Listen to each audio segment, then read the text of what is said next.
Hello friends, இன்றைக்கி பாவைக்காய் தீயல் எப்படி வைக்கலான்னு பார்க்கலாம் வாங்க.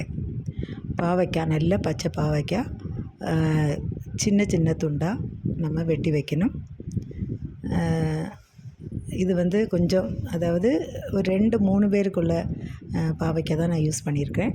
அப்புறம் பாவைக்காய் கூட போடுறதுக்கு சின்ன வெங்காயம், 2 பச்சை மிளகாய், அப்புறம் ஒரு தக்காளி, அவ்வளோதான் யூஸ் பண்ணுறேன். ஏன்னா கொஞ்சம் நானும் ஹஸ்பண்டுக்கும் மாற்றுறதுனால கொஞ்சம் தான் எல்லாமே நான் யூஸ் பண்ணியிருக்கிறேன். பாருங்கள், வெங்காயம் சின்ன வெங்காயம் கொஞ்சம் நீளமாக வெட்டி வைக்கணும். தக்காளியும் அந்த போல் தான் சின்ன சின்னதாக வெட்டணும். பச்சை மிளகு நீளமாக உங்களுடைய இஷ்டத்துக்கு நம்ம வெட்டி போட்டுக்கிடலாம். அதுக்கப்புறம் இதுக்கு என்னெல்லாம் இன்க்ரீடியன்ட்ஸ் வேணும்னா, இதை நம்ம வேக போடணும். உப்பு போட்டு மஞ்சள் பொடி போட்டு வேக போடணும்.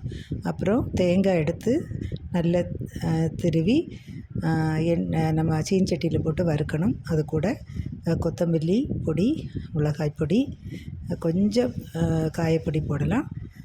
எல்லாம் போட்டு வறுத்துட்டு நம்ம ஃபைன் பேஸ்ட்டாக அரைச்சி நம்ம இது கூட மிக்ஸ் பண்ணி தாளிக்கணும். கடுகு, வெந்தயம் எல்லாம் போட்டு தாளித்து நல்ல மணமாக நல்லா இருக்கும். பிடிச்சிருந்தால் ஷேர் பண்ணுங்கள், லைக் பண்ணுங்கள், கமெண்ட் பண்ணுங்கள்.